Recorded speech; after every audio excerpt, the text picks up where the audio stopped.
So by the time this airs, I would have just done my new masterclass, Already Her, which was inspired by part 1 and today's part 2 episode of the podcast. This is all about how to become the version of you that you are calling in without self-sabotaging, without settling, without letting people cross your boundaries. And it's pretty powerful. So if you haven't listened to part 1, go ahead and listen. If you'd like to listen to that podcast, not the podcast, the masterclass, then message me and I will send the replay straight over to you.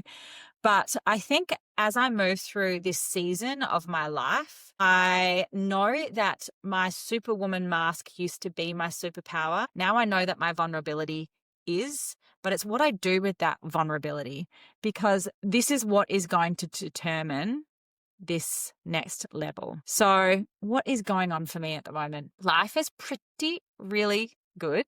Pretty really good. Is that even English? Life is pretty good. I am happy. I'm building. I'm making some incredible new connections. I have a live workshop coming up that I'm just about to announce. I haven't done that yet. So there you go. If you're interested in a live workshop with me, we're coming up on December 5th. It will be a dynamic workshop of how to let go of all the shit from this year and really create the space so that we can bring in what we want for next year. So we're going to do embodiment. I've got tools. We've got rewiring and goal setting, clarity, how to actually continue to step in over and over and over again. That's what I'm going to teach in my full day workshop. So if that interests you, let me know again.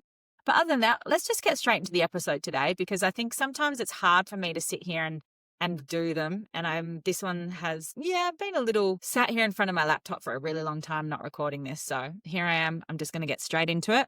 I hope you enjoy.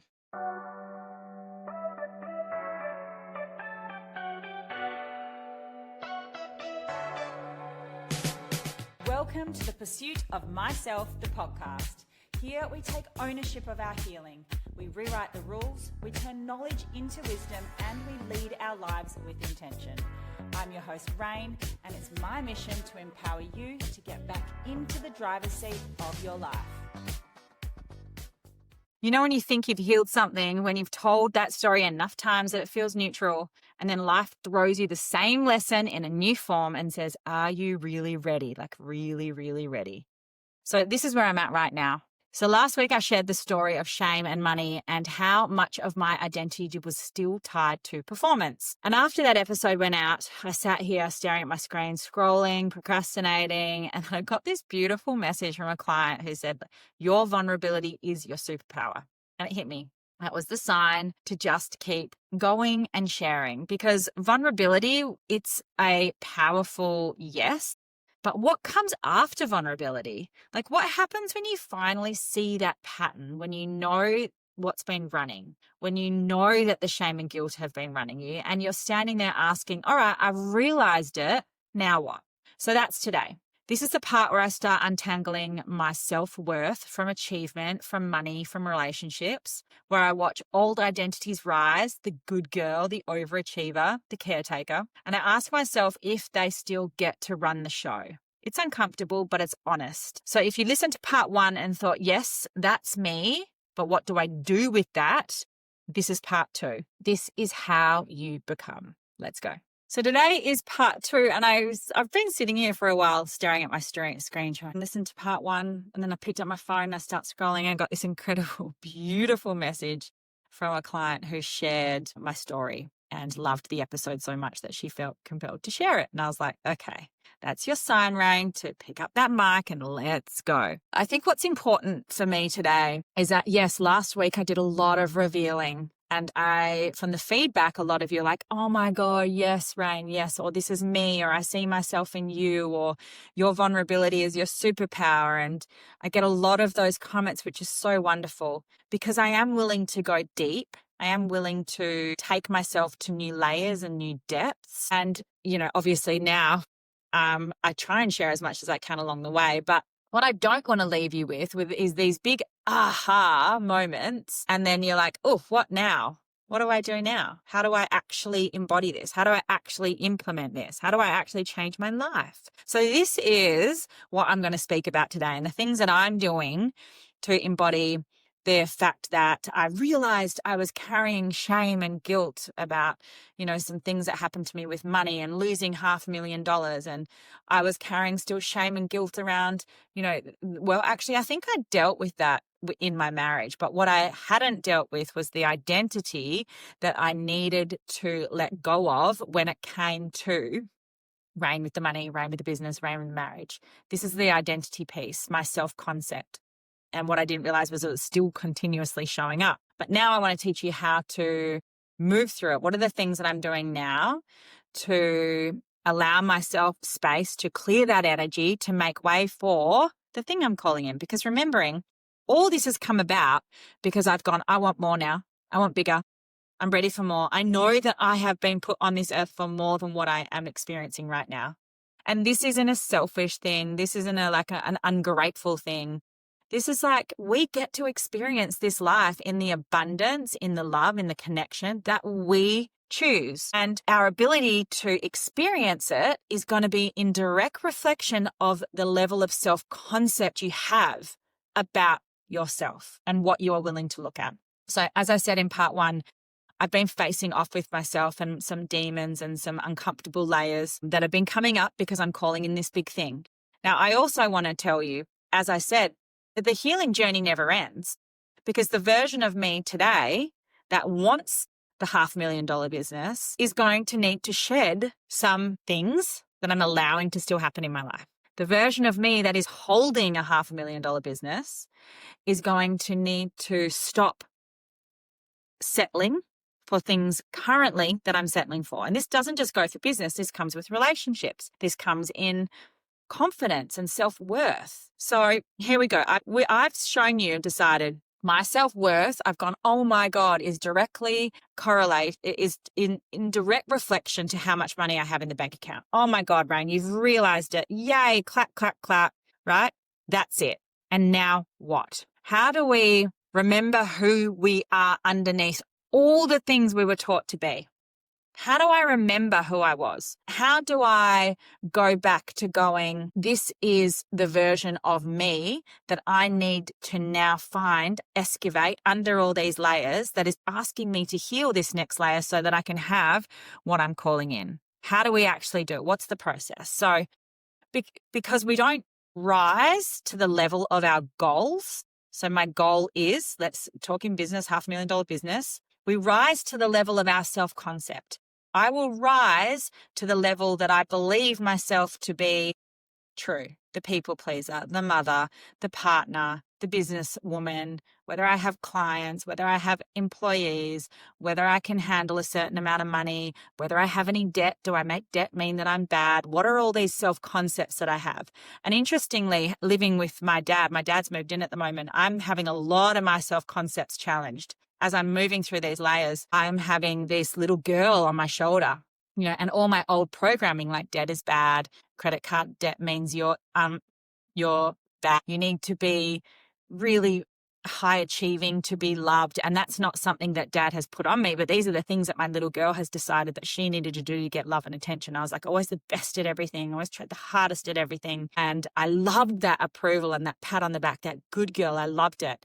And having him live with me at the moment, I'm seeing her creep in. So I'm getting to move through a lot of my layers in real time. And I'm getting to question myself, where am I putting on my good girl mask? And is this in direct correlation with what I'm trying to call in at the moment? Is this good girl mask required, or is it something that needs to be shed so that I can have the level of success and connection that I'm really wanting? So as I'm shedding all these layers, I'm realizing every single layer that's shed, what my identity is actually built around. My identity was built around the business. My identity was built around the marriage. My identity was built around the property. And whilst I have been doing this work for a really long time, and this is not saying that the work is beginning, but every single time we shed a layer, right, we're revealing new parts of ourselves. And every single time we set a goal and a standard that we need to rise to, there's another layer that wants to be looked at. Okay. So even the layer that has healing of the proving, the forcing, the performing that got me to where I am, now that I want to take myself to where I'm going, I need to shed more? Where am I still proving? Where am I still forcing? Where am I still performing? And this is what we get to start to look at. So how we do this, and I want to really reiterate this. We have the big goals and the ahas, but what happens in between? This is where the work is. The action is in the micro moments from the moment you wake up till the moment you go to sleep, and what you choose to do with those moments, right? So when we wake up, how does our day start? What are we calling in? What's our dominant thought? How are we going about our work? What are we doing in our business? What are the conversations we're having? How are we talking? And the reason I say this is this. I was actually chatting to a beautiful client the other day. She's an entrepreneur. She's got an incredible business, but she's also a mother and has been for, I think, 18, 19 years. And she can't switch out of I am the mother into business. So some days when she has work that needs to be done, she'll be cleaning the house and doing the chores until like 11 a.m. And then she's starting her business, has only got a few hours before she has to pick the kids up from school. So this is a micro moment I'm talking about. We get stuck in the pattern of self-concept. Her self-concept is, I am a good girl. I am a great mother and a great wife. And my job is the family, and that's my priority. And that's when I keep going. But the new level of her that's trying to call in her business to build her business to $250,000 is like, hang on, what are we? Are we business priority, or are we family priority?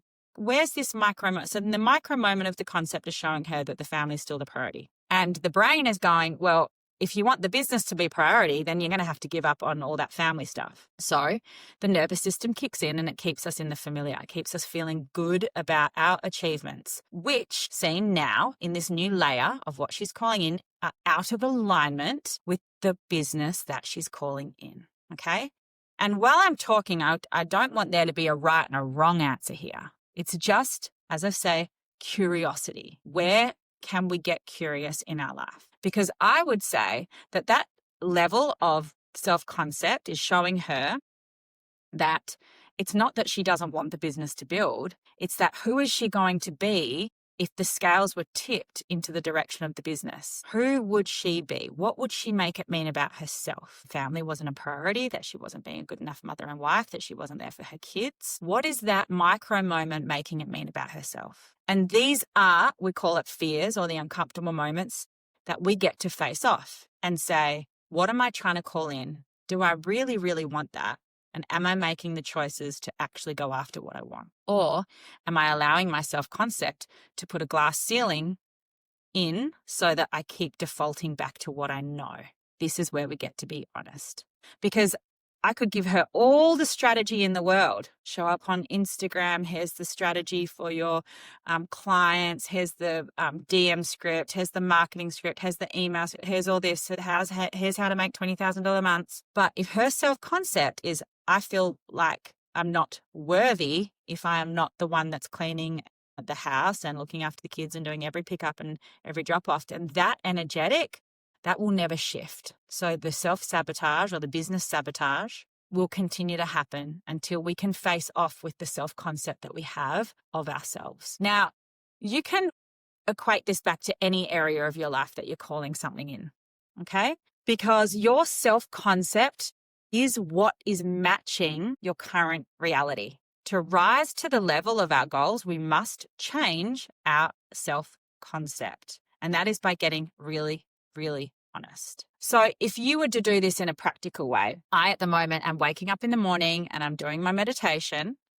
and already I'm getting into the energy of what I want. I'm in the energy of the $500,000 business. I'm in the energy of an incredible holiday with my family and my partner and the children. I am in the energy of all the things I'm trying to call in. I won't bore you with my list, but that's what I do. Meditate and I get in the energy and I journal, because that is giving me a marker for where I am settling throughout my day. Where am I self-abandoning throughout my day? So, for example, as I said, with my dad living with me, I'm calling in the business, but I'm like, oh my gosh, my dad's coming home. So I was getting up from my desk to go and tidy the kitchen and clean the bathroom so that dad would be proud of me when he got home. Now, this isn't to say that that's a bad thing, but what it's saying is I'm abandoning my goal I'm abandoning what I'm creating so that I can get approval, so that I can feel comfortable, so that I can feel like I'm a good girl for that momentary rush, because that's what I had programmed to do. That's what I was programmed to do. So you get to now in these micro moments, when you've created your goals, what you're trying to create, in these micro moments, you will now see the gap. You will see, where are you choosing to do something? It may not be out of alignment with who you are, but it's out of alignment with who you're becoming. Where are you choosing to settle? How do you hold yourself to the highest standards? And this is in the same in relationship. You know, I have clients that are calling in their beautiful aligned partnership, but they're not going out on dates. How many dates have you got? None. Okay. I have got clients that are saying yes to the 10 o'clock to 10 p.m. text. Okay. Is that settling? Is that in alignment with the energy that you're trying to create? Oh, no. So how can you hold yourself accountable to the standard that needs to be held for what you are calling in? And this is not to be confused with hustle and pushing and performing and working harder, which was my default for a really long time. This is simply going, where am I dropping my standards? Where am I settling? Because when we decide what we want, your gateway, your energetic gateway to getting there is to having your standards and refusing to settle for anything less. That is how we call in what we want. Having your standards and refusing to settle for anything less. When we are moving from alignment, we are attracting the right client. When we are moving from scarcity, we are attracting the client that's going to take you for a ride. You're going to want to have a discount, give them a discount, and they're going to give you a runaround for a while. Maybe they won't pay their bill. That's settling. We need to move from alignment, and it's in the present moment of how do we do that in the energy of what we're trying to attract. And it's a requirement for us to do this now, not when the money appears, not when the relationship lands. It's now. We are designed to wait for evidence before we actually become. And when we are waiting for evidence, that is when we face the uncomfortable feelings and we retract. We face the fear, but we retract. We settle. We lower our standards. We let someone cross our boundaries. And waiting for the evidence is what will keep you on the merry-go-round. So back to my process. Wake up in the morning and I immediately get myself into the energy of what I'm wanting, because that gives me a marker through the day. It shows me in every single micro moment where I have defaulted back to old standards or where I have settled. And this is how we move through the day. And you will do that. You will settle, you will default, and that's fine. But then at the end of the day, that's important to reflect. It is really important to go, where did I settle? Where did I drop my standards? And write it down. I noticed, as I said, that I got up from my desk to do this because I was getting approval. Oh, I noticed that I had set a boundary for a half an hour call with a client and it went 10 minutes over. Okay, that's out of alignment. If I was having that $500,000, $1 million business, it would just be a no, time's up. It would just be the way that it is, right? This is what is starting to separate you from where you are to where you want to be. These micro moments of self-reflection, can you get radically honest with yourself and actually see what you are settling in your life, where you are lowering your standards, and can you get radically honest and can you be brave enough to make the change necessary to get into the energy of what you're trying to create? And this is where all the energetic work comes in, because as I said, we can have the strategy, but unless you're willing to look at your roadmap, unless you're willing to look at your fears, your programming, you will consistently hit back to the level of self-concept that you have about yourself, and you'll consistently be disappointed. The other thing that I've done, which is really, really important, is built a really strong relationship with fear. So instead of being avoidant of my fear, I face my fear every day, every single day. And this actually does take a level of commitment and practice, because the fear response is, as in the fight, flight, freeze, or fawn. Everyone's is different. What is that fear costing you? What is your default response? So mine is good girl. So it's generally a fawn.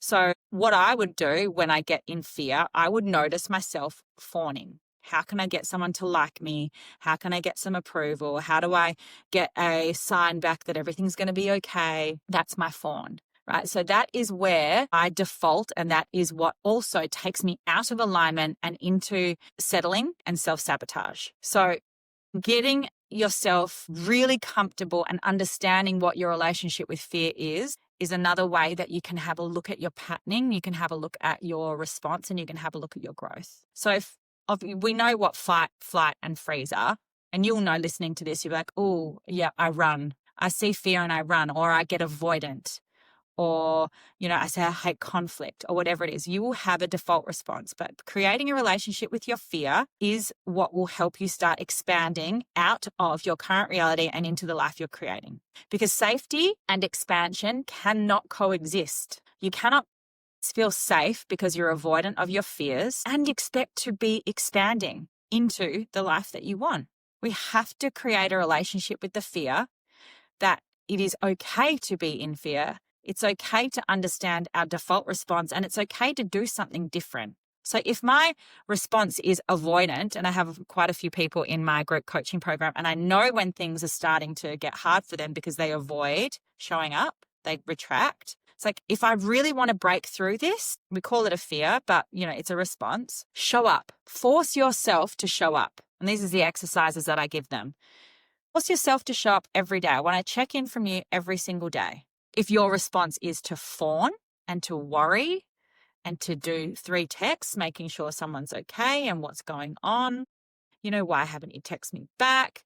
Maybe you disguise that as caring, but that it's just you're in fear of the fact that someone isn't liking you at the moment. What is the opposite way that you can start facing off with your fear so that you can start moving through your default fear response? So even right now, reflect on yourself. What's running the show? Is it your patterning and your fear response, or is it the higher self of what you're calling in? And I know the higher self, blah, blah, blah.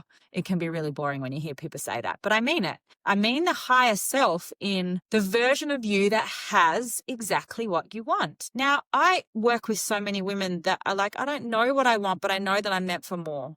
I don't know what I want. And they're scared to even say that they want more. And it is like, again, fawning or freezing is a fear response. What if you gave yourself permission to be like, oh, this is what I want. I really want to XYZ. Then the scariness is you're giving yourself a roadmap to actually start working on getting there.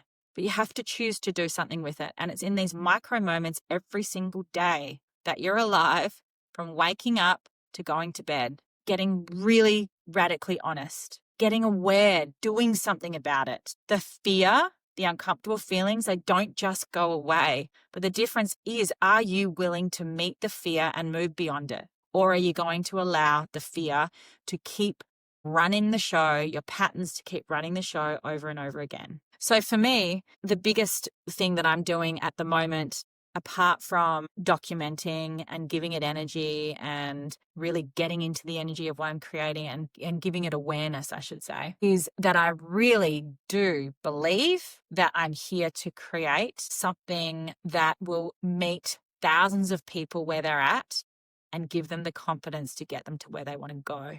Because this energetic work that I've been so passionate about, this energetic work that has got me this far and that I know is the grounding for everything I'm trying to call in. It's the roadmap that so many women and men are missing. If I can give one person listening to this the confidence to really start facing off with themselves, creating that love for themselves, that knowing, that self-awareness, that listening to that inner guidance system to create more, and that ripple effect that can be seen and heard all around the world now, what an incredible gift and opportunity that is. So part 2 is going to be a little bit short. As I go on this journey, I will be sharing it with you, but I feel like the deeper stuff will have to come as I go through it.